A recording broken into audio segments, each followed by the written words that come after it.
welcome to this webinar. I'm just trying to make sure that I am recording. Looks as if I am. Yes, that's good.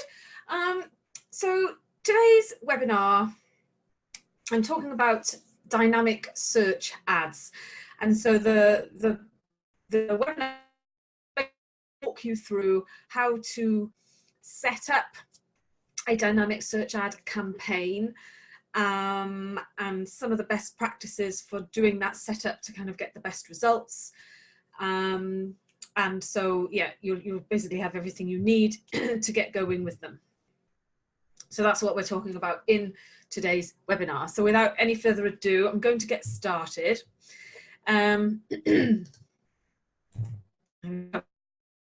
Before I kind of go into actually showing you the campaign build, just want to cover a few of these topics here, or so we're going to kind of look at what they are, how they work, and why would we need them. I mean, I'm talking specifically for e-commerce websites, which personally, and from my experience, I find that they work extremely well for e-commerce websites. So I'm going to talk a little bit about why we need them, and then we're going to move on to actually how to set them up. So I'm going to be in doing it live in an account so that you can see exactly what you need to do. And then I'll just briefly go in sort of what you need to do once it's set up to make it perform well. So what are DSAs? So dynamic search ads, that commonly known, hear anybody talking about them, they always refer to them as DSA campaigns. Basically, what they are and how they differ from a normal search campaign is, instead of you targeting specific keywords that you want your ads to show, what you are doing is you are saying to Google, here's my website, go and have a look at the content, you decide what terms, searches to show my ads for. There's a lot of scope. I mean, as you can imagine, if you've got a large website with a lot of content, Google can look at the whole thing. And if somebody is, whatever somebody's searching for, if it thinks the content of your page is relevant to that particular search, it will show your ad. So there's a lot of scope for showing up for irrelevant terms, and that's part of what I'm going to be covering when we come through to the best practices when we're actually setting up the campaign. So all you do for a DSA campaign is you do kind of tell it which parts of the website you want it to target. You write some ads, and away it goes. So that's what a dynamic search ad is. How do they work? I've touched on this already. Google crawls your website, so it just kind of sends its bots in. It looks at all the content on your website, and you tell it you can target your entire website, you can target specific pages, as an e-commerce site, specific categories. You tell it which sections of the website you want to target with your ads. And then, as I mentioned before, Google decides when that content matches something that a searcher has entered into Google. And when it does, then show your ad with the headline being dynamically created at the point that Google shows the ad. So your ad contains 2 description lines. The headline will be generated like on the fly by Google when it shows your ad. All quite straightforward, really. So what are the sort of benefits of using dynamic search ads over shopping, and traditional search keyword-based campaigns. I think the main advantage here, particularly for e-commerce websites, is that, but for any website really, is that it allows you to target longer tail keywords, more obscure terms that people are looking for, and you can use it for keyword discovery. So you will have your search campaigns, you'll have your keyword campaigns where you will have identified the main keywords that you want to target for your particular products, whether that's running shoes or wedding stationery, whatever. You'll have all those main keywords, hopefully, set up in really well structured, tightly organized search keyword campaigns. But as we all know, you know, Google, I can't remember what the numbers are now, but there's a massive number of searches every day that are completely new searches that have never been searched for before in Google. And to potentially try and think of all those in advance, that any possible way that somebody could have searched for your product, it's just impossible. You can't do it. So what dynamic search ads allow us to do is to kind of fill in the gaps for for the keyword campaigns that we've got, and to kind of almost mop up all those longer tails, more random, more obscure searches that are still relevant to what we sell and will probably convert, but we haven't necessarily already got them as individual keywords in our campaigns.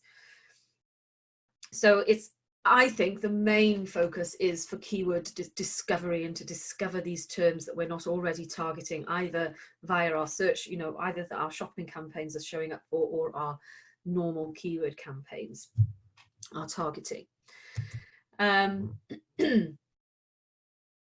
Now, I think this is where, yeah, okay, so that's in brief is why we use them, why we need them, and what they are. So what I'm going to do now is to jump into an account here and to actually create a dynamic search campaign for you. So it's a search campaign. So you just go to create a new campaign.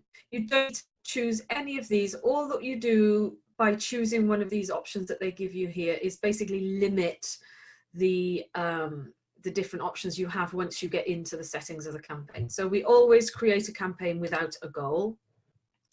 You want to select search campaign here. You don't need, again, you don't need to select the results you want. We are gonna, you know, we're gonna optimize for the results we want later on. Campaign name. Hopefully you have a logical naming structure within your campaign so that you can easily tell what they are. For now, I will just call this one DSA UK. That's fine, and I'll say all because I'm just going to target all devices. It's a search network. You want to on the display network. Always do this, whatever search campaign you're creating, uncheck the display network box. You need to click on this show more settings, because what we are doing here is creating a campaign specifically for DSA, not as part of a normal search campaign, which you can also do. So the start date and end date, you can just leave that. This is where you need to come. Dynamic search ads targeting here. Click this. This is where you need to enter the website that, your website that you're going to send ads to. Now, I am just going to, obviously, this is not a client, I'm just in a big website, a big e-commerce website, so that I can illustrate how we set this up. So you enter the domain, you have to remove all of the HTTPS and the www and all various slashes and all that kind of thing.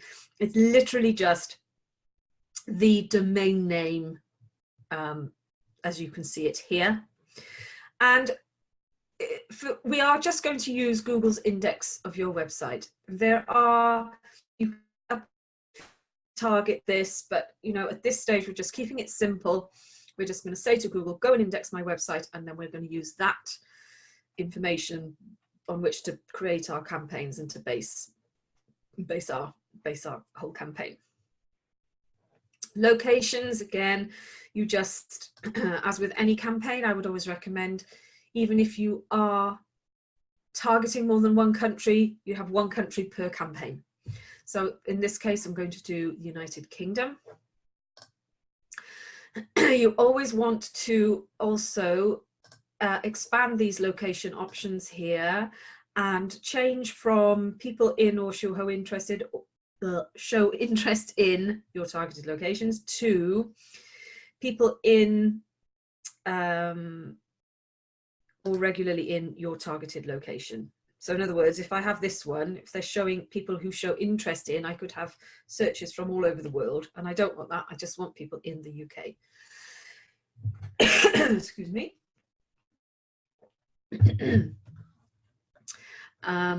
Languages, that's fine, we can leave. At this stage, we're not going to add any audiences to the campaign. You set your budget to whatever you want it to be. I'm just going to set it to a penny because I don't actually going to John Lewis. I think they can afford their own ads. Bidding, we are going to select manual bidding here. So you'll click this option. It'll automatically default to an automated bidding strategy. I'm going to suggest that you select a bid strategy directly here, then click this and go manual CPC. You can leave enhanced CPC checked. If you have a lot of conversion data in your account already, then it might be an idea to leave that checked. But if this is a very new account, then again, I would even, I would uncheck that as well. Conversion tracking should be already set up. There shouldn't be an issue with any of that. You want them showing all day. Ad rotation, again, if you're going to be creating different ads and continually split testing your ads to find sort of the best ones, then historically I would always say, do not optimize ads, rotate indefinitely. If you want to spend less time, kind of have to spend less time in your account, checking on that kind of thing, then you could possibly just leave it as the best performing ads, but you still need to keep an eye on it and check to see, when you need to create new ads and to try and get better results.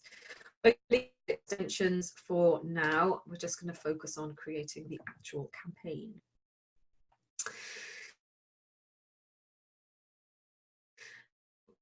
Our campaign type, it automatically defaults to a dynamic ad group type, which is exactly what you want. You don't need to change any of that.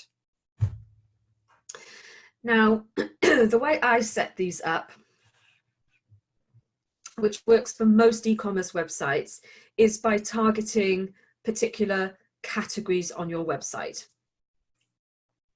So what will come up by default is Google will actually show the categories that they recommend, that they've kind of identified on the website. There are the ways that you can target. You can actually target, you can either target by category, or you can target specific pages. And you can either say, this is the specific URL of the page, or you can actually use various rules to identify what pages you want. So that you might say, you can say it has to be, any page in this category, any page with specific content. I'm going to cover this a little bit later when we're talking about exclusions, page titles, or again, URLs. as I said, what I'm going to be looking at here, and which I think works best for most e-commerce businesses, is targeting by category, assuming that you have a nice logical category structure on your website. So Google will, as I say, it will automatically populate this. Now, of course, John Lewis is a very big website, so we've got a lot here. You probably won't have anywhere near this many suggestions on yours, but it will come up with the sort of main categories. So you can see here, we've got a category that says gaming, but then we've got subcategories. So we've got PlayStation 4 and we've got Xbox One. Now, this is where really you need to kind of understand your products and your target market to kind of figure out how granular you want to go here. So you could target the top level category of gaming and have one ad group. I always suggest to target one category per ad group. Or you might have 2 ad groups and have one ad group targeting PlayStation 4 and one Xbox One. Bearing in mind that each individual ad group will have a different ad. So that's probably going to be the main sort of way to think about it. I'm not a gamer. You may be able to tell. But I know enough to know that I probably want maybe slightly different wording for a PlayStation ad for somebody looking for PlayStation equipment and games than an Xbox One. So I would want to create 2 different ad groups for this. Okay, I'm going to do something I actually understand here because I can have half an attempt to write a decent ad. So let's look at beauty. So we're going to look at, we have perfumes, gift sets and aftershave. So I think perfumes, that's a lovely category to target. Now the way I name mine, I'll select my category and then I just highlight the actual, so this is the actual category, and I then use that as my group. So I can look at my ad group and I know exactly what that is targeting within the campaign. I'm going to just pick a default bid here, maybe 60p. Okay, so that's that ad group targeting done. Okay, so we're targeting beauty, perfumes. Now you can continue to just keep adding new ad groups and targeting, but I'm going to create that one ad group. And then it's going to take me on to create our ads. As you can see, your preview here, you have a dynamically generated headline and a dynamically generated display URL. So it will create the display URL, be johnlewis.com/blah blah, whatever, and that will be generated on that it's been triggered by, or the content of the page that they're going to send the visitor to. So all you have to do is to come up with 2 description lines. You have 90 characters per description line. So let's go to beauty and let's go to beauty, makeup and fragrance, women's perfume. So this is the category that we're looking at. Okay. So these are all, I've got some really good deals for Black Friday coming up tomorrow. So this is, you know, this is what they're targeting. All the pages within this category are being targeted within this ad group. I hope that makes sense. So it's just a case of writing your description. I'll be honest, I haven't thought about this in advance, so so I haven't got any copy lined up, but I think we can probably come up with something which is not very exciting, but anyway, this is just to show you what you need to do.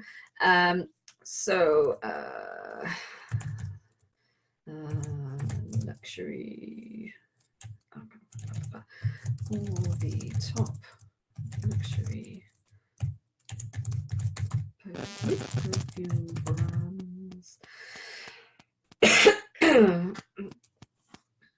in one place.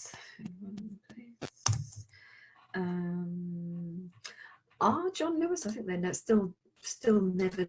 Let's just stuck that in. I don't know if they are still running that. Never knowingly undersold shop now. This is not very good ad copy, but you know where I'm going. It's fine. And then, you know, maybe you want to have something. You know, it's all. You know, it's benefits and blah blah blah. I don't know. You might want to have. I don't know whether this is, you know, free shipping on orders over £50. I don't know, free gift with every order by safe and secure online ordering. Oh, okay.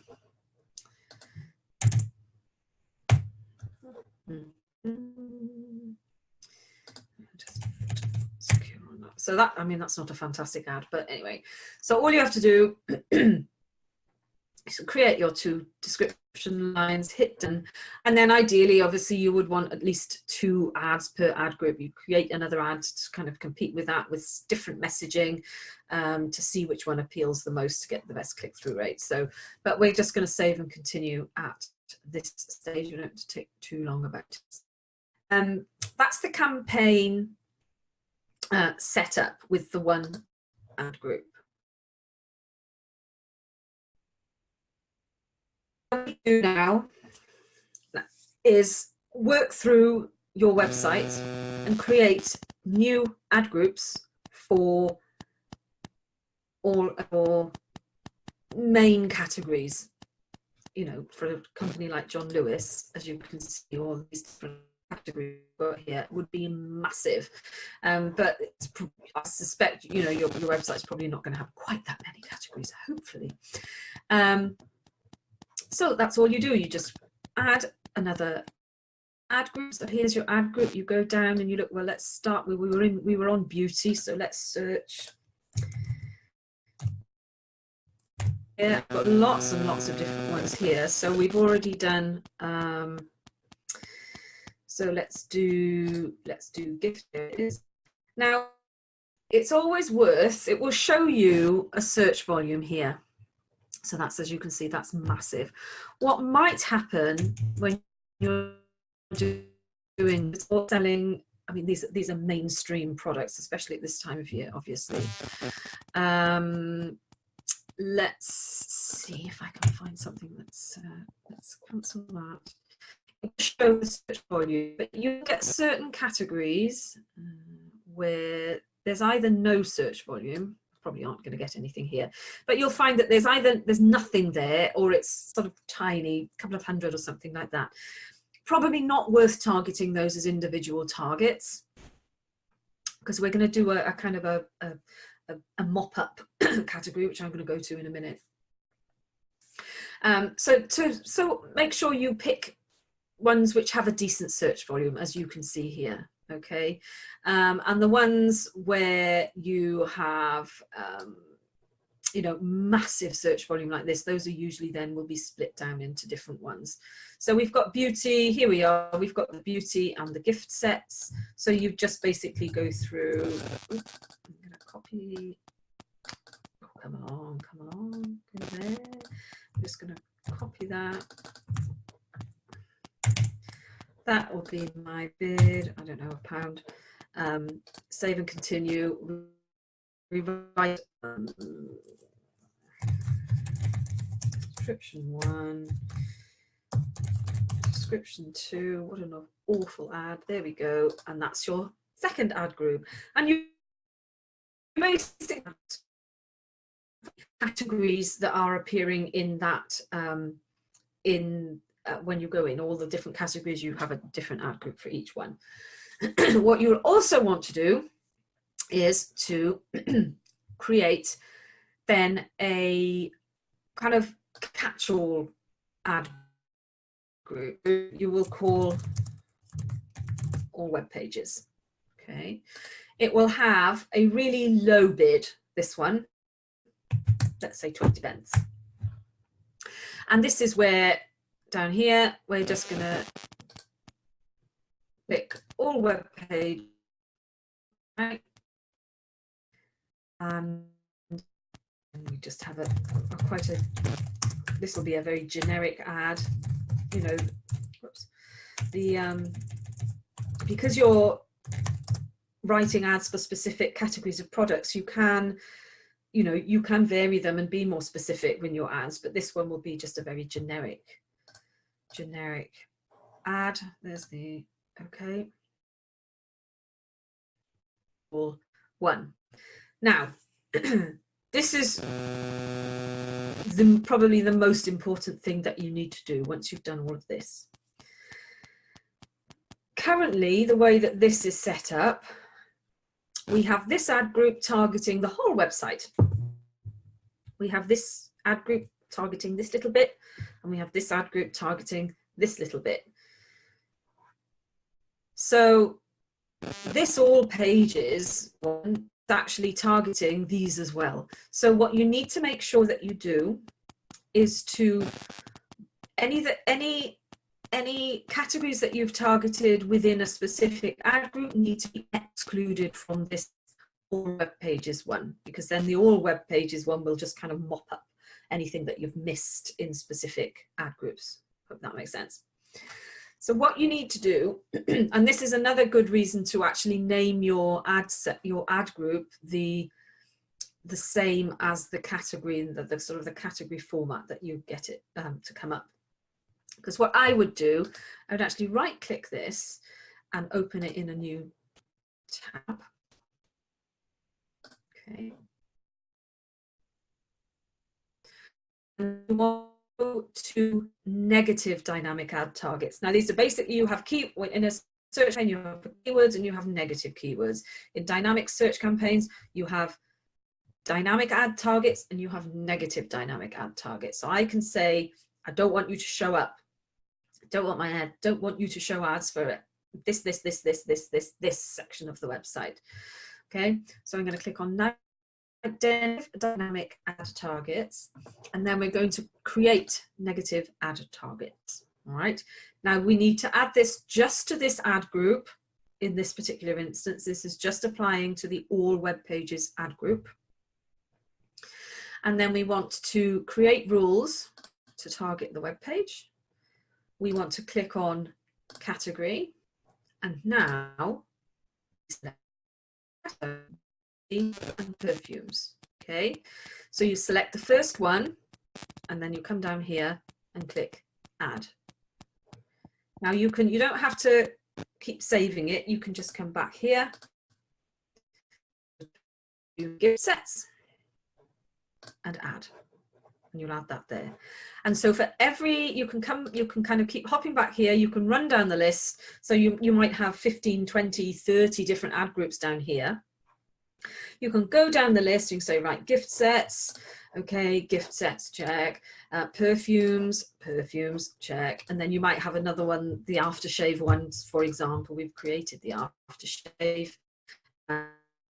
There's the aftershave. You don't forget to click add, and then you need to see it over here, and that is where that has then been added as a negative target to this specific ad group. Once you've gone through and added all of the ones that you have in your ad groups, you can just click save.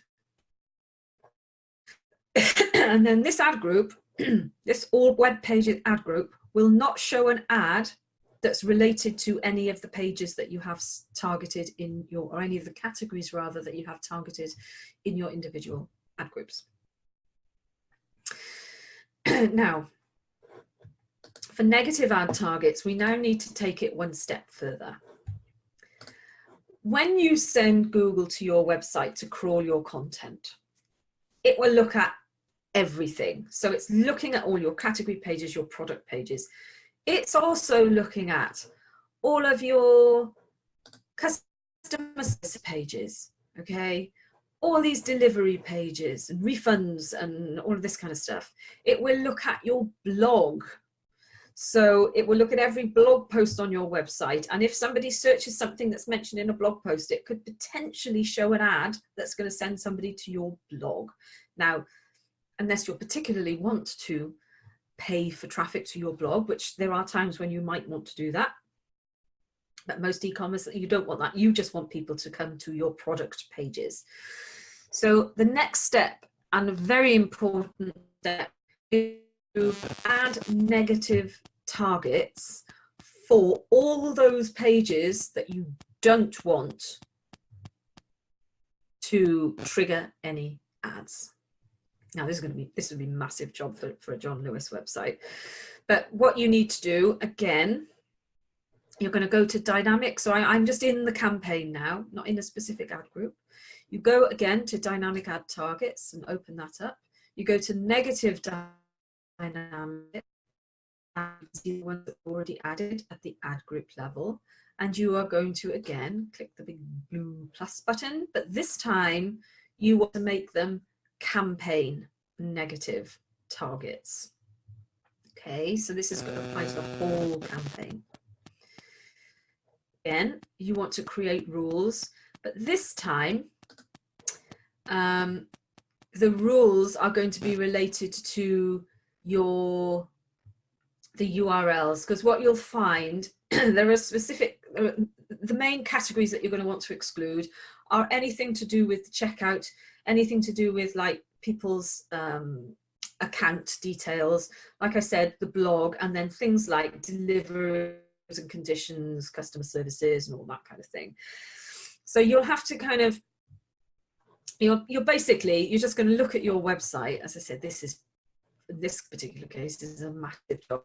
You're going to look at your website and start, say, under the help section here, and you're going to go to the customer services page, and you're going to have a look at the URL, and you say, right, okay, so that includes / customer services. Then I'm just going to click on something here. That also has customer services, so that's fine. And you're going to just click on, I mean, you might want to click on all of them. So that one's track order, for example, missing, incomplete, or damaged. That again, customer services. So I can, for the first one, I'm going to exclude any page that contains customer services. Okay, so URL contains customer services, and that is added. So as a thing, so now this missing, incomplete, damaged orders page is going to be excluded. This cancel or change a page is going to be excluded. And now maybe let's come to delivery. So we've got standard delivery, again, customer services, that's fine. Next and name date, customer services, that's fine. You'll find that most of the sort of categories of pages will all have this kind of URL structure where you can block one little section of the URL and then it blocks all the pages underneath that. So, you know, costs and timings and things like that. Account section, so like we said, track order. So this is a different one again.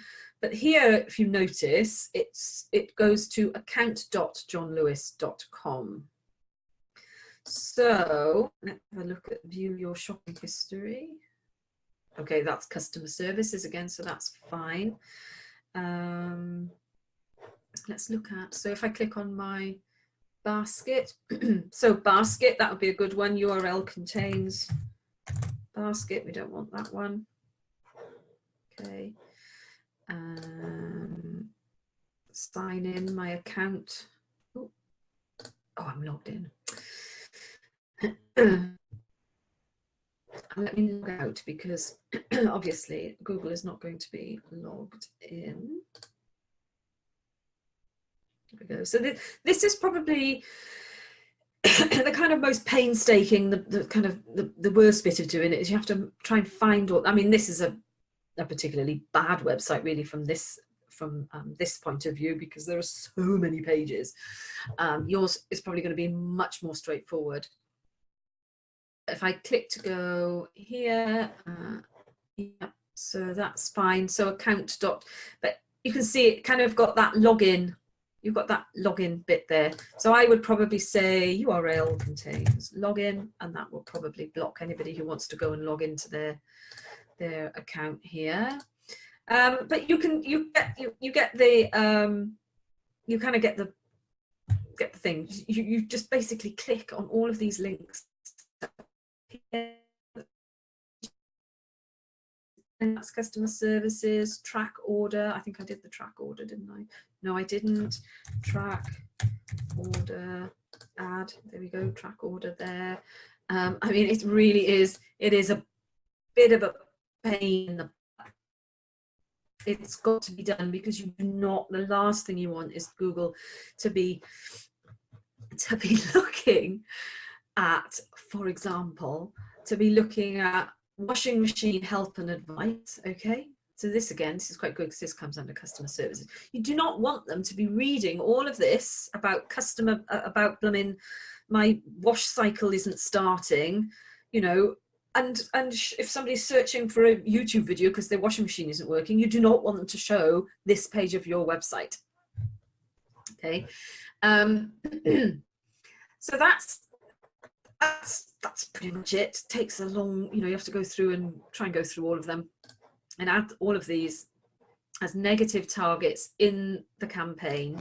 And then you avoid, as I say, you avoid having your ads showing for kind of all the weird and wonderful stuff that you could possibly have on your blog and on your terms and conditions pages and that kind of thing. You only want to show for your product pages and your category pages. Okay, so that's your campaign set up. Okay, there are a few kind of, we're going to come to sort of the best practices now. Now I've already touched on this one, where you need to exclude all the non-product or non-category pages from your all web pages ad group. So I've explained why you need to do that and how to do that. This one is also really, really important because you don't want to sort of muddy the waters when and sort of dilute your existing keyword-based search campaigns. So I would recommend that at the beginning you add, so you take all your keywords that you're targeting, your exact match keywords that you're targeting in your search campaigns, and add those as negative exact match keywords to your campaign. So although you can't target using keywords in, well, you can now, but you don't want to target using keywords, you can add negative keywords to your DSA campaigns. So you would go into your search campaigns, you download all the keywords that you're targeting, the negative keywords, sorry, the exact match keywords that you're targeting, and you add them as exact match negatives in here, so that Google will not kind of end up showing a dynamic ad, which maybe won't be quite as relevant as the ad that you've got for your exact match keyword that you're in your search campaign. Very important that you exclude your brand. You should have a brand campaign anyway for your brand name. So in this particular example, I would add, at the campaign level, I would add John Lewis, and I would add all the variations I've got of John Lewis, PLC, I don't know what the, but anyway, or, you know, www.johnlewis.com. I'd add all the variations of John Lewis, and then I'd probably just add John as that's a possible broad match. You know, possibly depends what your name is, but you want to make sure that you add your brand keywords as negatives, so that you're not showing up for your own brand on the DSA campaign, basically, because you should have your own dynamic, you should have your own brand campaign anyway, and all that traffic needs to be going through a separate campaign where you can control it a bit. Okay. Again, I've covered this. So you want to sort of any category or page that you've already targeted in one of your ad groups, make sure you exclude that from the all pages ad group, so you're not kind of double serving and got it included in 2 categories. This is something, and I won't even tell you how many times I've forgotten to do this in the past.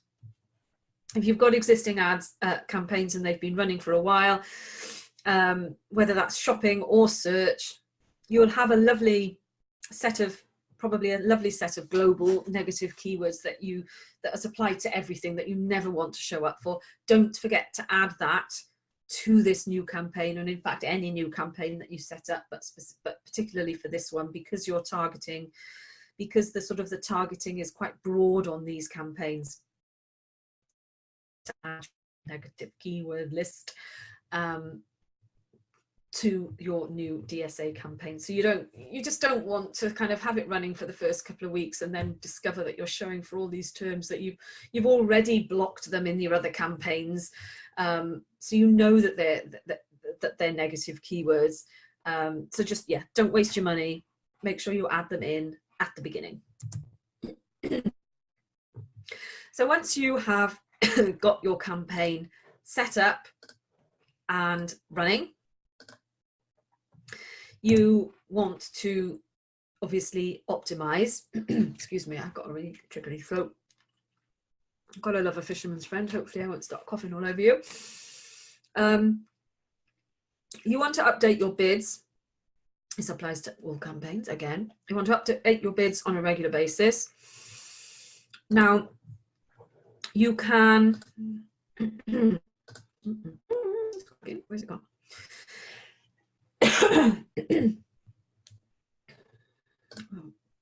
Oh, internet, don't fail me now. Okay. Okay. You can change bids at the ad group level, but you need to make sure that you have not changed the bids at the target level. So I would suggest, really, it's easier to just kind of change the bids at the dynamic ad target level, okay, from the start, and then there's no issue with getting confused as to where you're changing your bids. What you'll do is you'll come in here once you've got some data. You will set up some filters. Now, the default filters, I've got another video where I talk about setting up filters.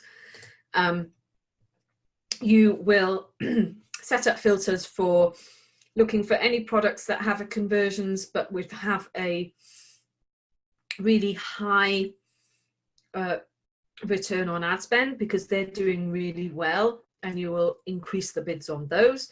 You will have another filter that will kind of pull out all the products that have, or rather all the targets that have conversions and a really low return on ad spend, and you will reduce the bids on those. And then you want to look for ad targets that have no conversions but possibly have either a lot of clicks and even haven't converted, and you'll want to bring those bids down, or possibly where you're just not getting any impressions because your bid is not high enough. So that's, you kind of just need to look and think, right, okay, if it's not getting any, if you're not getting any clicks and impressions, then your bid's probably too low. You might need to nudge it up a little bit.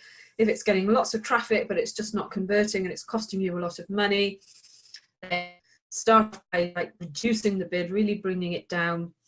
And if you get to like 100 clicks and you still haven't had a conversion, then it might be worth kind of pausing that particular ad target, bearing in mind that you also need to be adding negative keywords. I would say that for this, it's even more important than in your search campaigns. because again, the targeting is so broad, you're giving Google quite a lot of kind of scope that you want to be going in here on a daily basis and adding those negative keywords. Because, you know, this gift sets one, for example, might be getting loads and loads of clicks, but all those clicks might be on something that's totally irrelevant. So once I start adding negatives and removing all of those, then there's a chance that it might become profitable. I might start getting orders because my traffic is a lot more relevant. So to check your search query reports, you come up to keywords here, as always, you go to search terms here, and then all your search terms will be listed here. You can sort by clicks or impressions and then identify the ones that you need to add as negatives to help control how you're showing up. Another thing you do need to be aware of, now you should be doing this to benefit your shopping campaigns anyway, but just make sure that you have relevant content on your product pages, that your titles have relevant keywords, that your descriptions have good and relevant keywords in them, because that is the data that Google is looking at to know whether you're relevant for a search that somebody enters. So that's an ongoing thing. That doesn't just, it's something to think about when you're doing this, these types of campaigns as well. Make sure that you've always optimizing your product pages. And another thing, when you, I talked in one of the reasons for doing these kind of campaigns is for discovering new keywords. What you will find over time is that you will have search queries that get really good conversions. So on a regular basis, maybe depending on how much you're spending and how big your campaign is, maybe monthly, you want to go through again the search query report, have another filter and say, I don't know, conversions more than 2. So anything with 3 or more conversions here, you can say to yourself, right, this is worth adding to a search campaign as an exact match term where I can write an ad that's specifically for that. I can send it to the absolute best landing page for that particular search query. And so then you can move it into a search campaign where you have a lot more control over that search term. And when you do that, don't forget to add it as a negative keyword in this particular campaign so that it stops showing here, stops showing in the DSA, and is then showing in your okay. And that's pretty much it. That's, you know, once you've got that set up, this dynamic search campaign will just basically it'll just target the whole of all your product pages. It's really good. And I find as long as you have it set up properly in the first place, which is how I've shown you today, and as long as you are constantly keeping on top of those negative keywords and queries and adjusting your bids, they really do, I find, perform really, really well. There are a couple of tips that other people, and I didn't think of this as somebody else that I worked with has done this as well, where, you know, they had a campaign, it wasn't particularly doing that well, so they were trying to kind of think of ways of improving it. And so when they were doing their ad targets, they basically decided that they only wanted to show ads for the products that had good reviews. So they sort of added a negative target to say, if the product, you know, if the page does not contain sort of the word review, you know, because if a product, let's have a quick look at that. Come on. Quick view.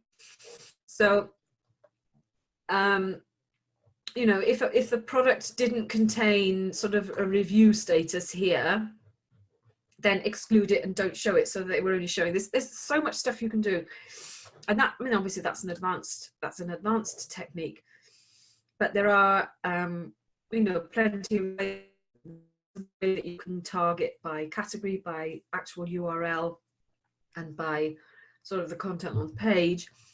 Then it does give you that scope to be really specific about how and when you want to show your ads. Hopefully that has given you enough to get yourself at least started with a DSA campaign. If you do nothing else, just start with a small one. You don't have to target every category to start with. Maybe target your most popular categories to start with, your best products, or even just your specific product pages that you want to target initially, and see how it goes and start expanding it over time. But I really do recommend it's really worth trying this, because in my experience, we've got really good results with it, and it just expands and adds to the results we get from the search campaigns and from shopping as well. So if you want some help to implement this, or just want to maybe have a chat to see whether, if you've already got it implemented, you want to have a second set of eyes to see how well it's doing, whether it's set up properly, please reach out. You can book a free strategy session with me, like we jump on Zoom for half an hour and kind of go over the whole process, and maybe have a look at your account, see how it's going. That's rather a long URL, I know, but go to that URL to book a session with me, and I'm more than happy to go over and go over the details with you, or just give me a call, 0808 178 1588, and I'd be more than happy to help and just, you know, chat to you about maybe how we can help you to implement this and other strategies to really help grow your e-commerce business. If you're watching this as a recording on YouTube, don't forget, please subscribe to the channel and hit the bell to get notified when we publish new content. And any comments, again, if you're on YouTube watching this, if you have any questions or comments, please post them below and I will respond as soon as I can. But other than that, I hope you've enjoyed this video, and I look forward to seeing you next time. Take care now. Bye.